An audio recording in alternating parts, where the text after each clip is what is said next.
What's up, everybody? Now, look, I did say to check me out today because I had another movie review and I didn't lie. So here I am.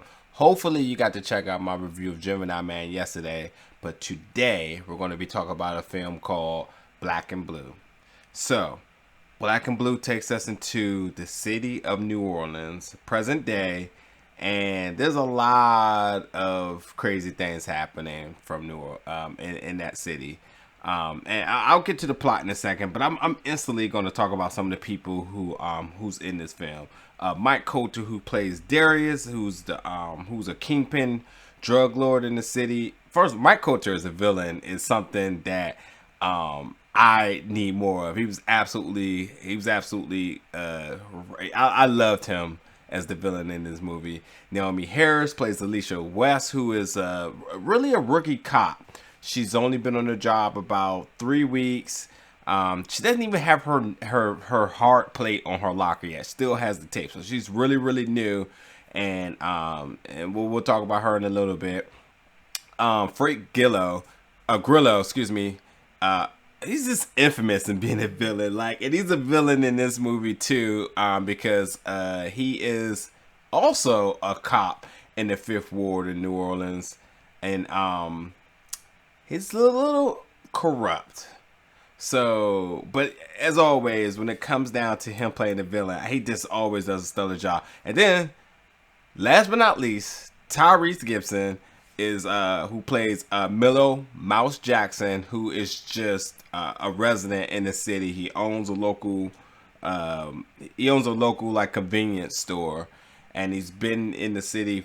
He's born and raised in the city, so all the effects after Katrina and everything, he's been through it. So he's just mentally cautious of the things that's happening around him.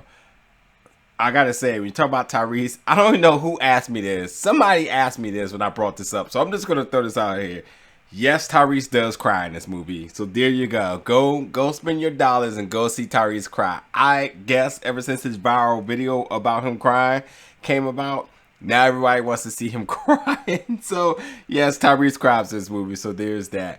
But yes, Naomie Harris, who plays Alicia West, who's a rookie cop, she does a really tremendous job in her role. I thought she was really believable in her role, and I was just it was easy to really gravitate through the emotions and everything that she portrayed in this character. But yeah, she is, and instantly this movie starts off by setting a tone about the corruption in the police force in New Orleans. They are overly aggressive, and they move without warrants. They're very prejudiced towards the African Americans in the city, and even against their own. So pretty much this movie, Black and Blue, really should be called Black versus Blue, because that's really the tension that's going on in this movie. And you hear that theme actually conveyed throughout the movie a lot, where it's just like it's them versus us, or us versus them, or you can't be a black and if you're a blue, you can't be a black. You only have to choose your side. So just a lot of that going on. But nonetheless, none of them respects each other. The residents in New Orleans do not respect the cops, as you see them all types of slanders and all types of disrespectful gestures to them and so forth to the blue. And the blue obviously are just very, like I said, aggressive, stereotypical, and you see all types of different forms of police brutality going on in the city. But like New Orleans is a city that even currently is really suffering after the effects of Hurricane Katrina, and you're still seeing the rebuilding process. And a lot of the areas are abandoned, but a lot of the areas that are still populated by the residents are really struggling. And the only thing that's constantly moving in the city is drugs. And drugs is really what's keeping a lot of the cash flow going through the city. So you see a lot of people involved in them, on them, and it's created a substantial life of some people. This is why some of these cops are involved in such.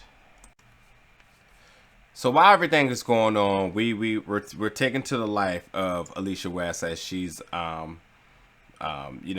day to day duties, what's going on in the city.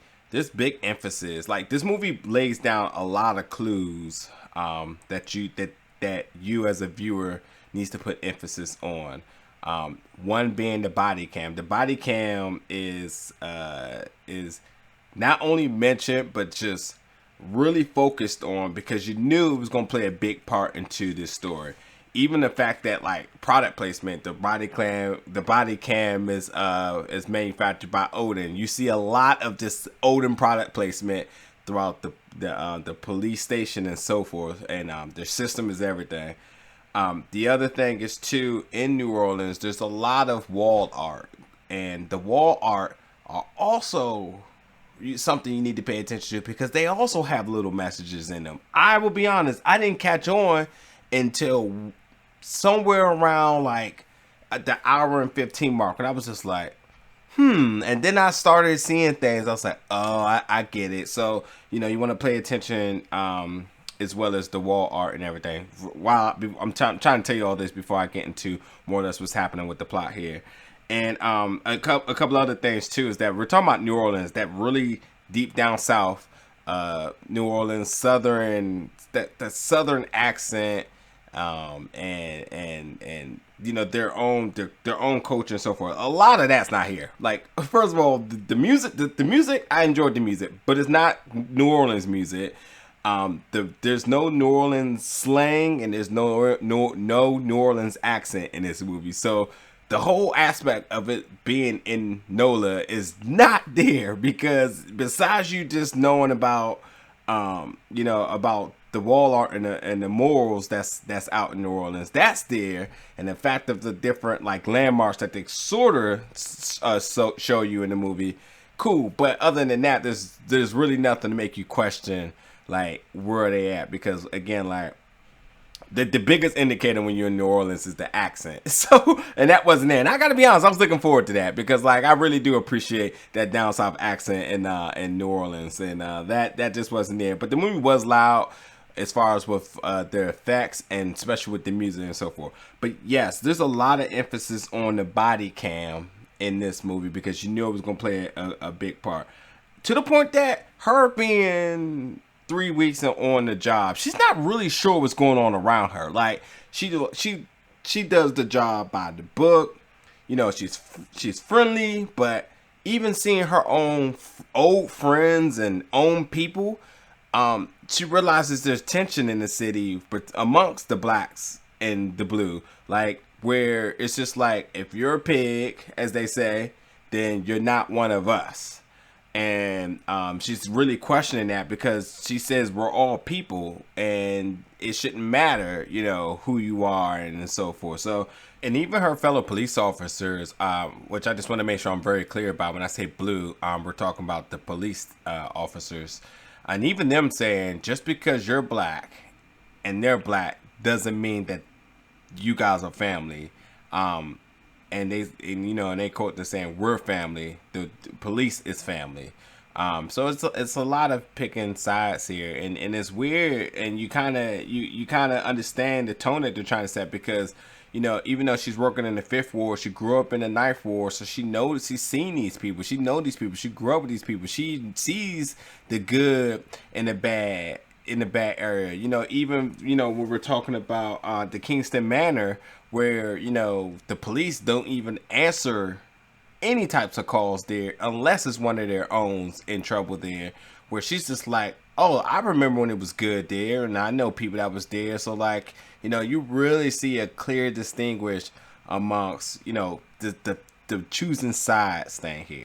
There's a lot of conflict and a lot of like ignorance, sort of say, to everything that's going on around her, especially with the police corruption, because there's things that she even questions, like why, and it's because the norm, sort of say, is to be corrupt on the police force, where she's new, she's looking for a change, she's a vet. She's been out the service for about 3 years, and she came back home, she didn't have any family, anything.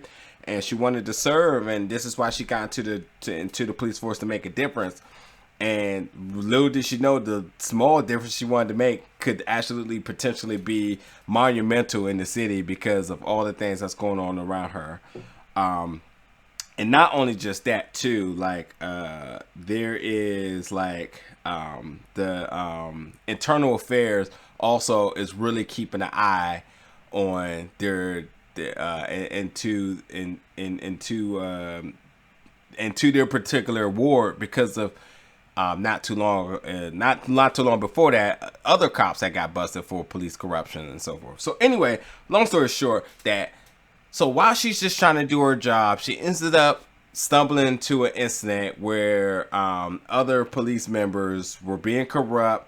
They ended up, in which they call assassinating a CI, which absolutely ended up happening to be a nephew and the nephew of Darius, who's played by Mike Coulter, the head drug lord, because they were trying to tie loose ends upon as far as the drug smuggling they're doing. Basically, some of the cops were doing big drug busts, taking half, turning it in, putting the other half on the street as a means of money. So in order for them to tie loose ends, they felt certain people had to be killed.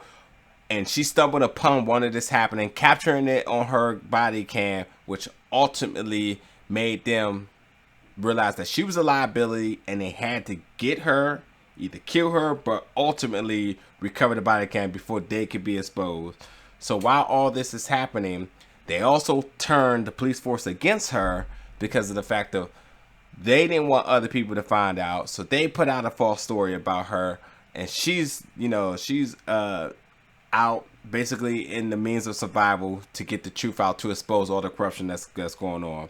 While this is happening, you do have a project in the Kingston Manor who has their own Kingston crew versus another crew, the 999 crew. So you have some gang street activity going on as well too, which, when it comes to drugs and everything's happening with that, this is also causing confusion as far as conflict between them, amongst them two, and the cops, while the cops are having confusion between each other. So there's just a lot of this different parts happening in the movie all at the same time.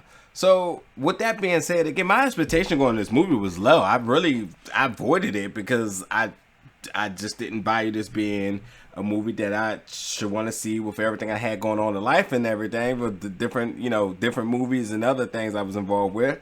But nonetheless, I enjoyed this movie. There were some issues for sure. Like, I definitely think that there were some holes in the plots, but I thought the acting was strong. I really liked some of the characters in it. I really feel like the whole,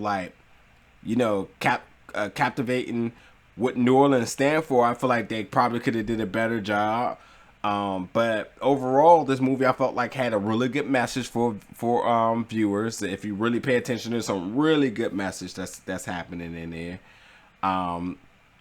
And I think that, for the action that it was, especially, a lot of the firearm action in this movie, I thought that was entertaining as well. But, to not have much expectation for this movie, I thoroughly left out like, wow, I enjoyed that. I thought this movie was fun. I think fun is actually the best word I could use for this.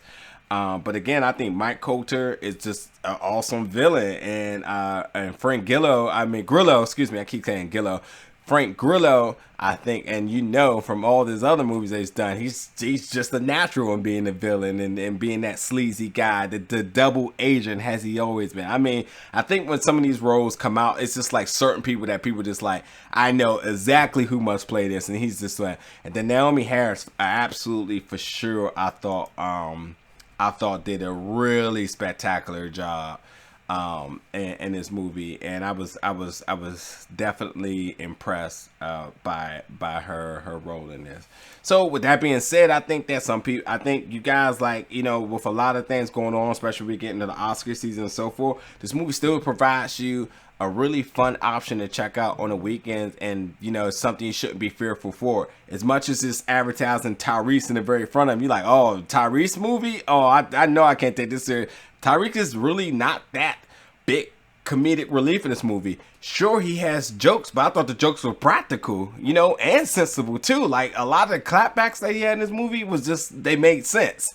But you know, I think for what it's worth, the action and everything really overshadows some of the plot holes that I thought this movie had. So I think you guys should check it out. That's ultimately my last statement for that. But I really hope you guys appreciate it and enjoyed this review. And let me know in the comments what you thought when you see this review. And as always, stay locked in because more movie reviews are coming at you soon.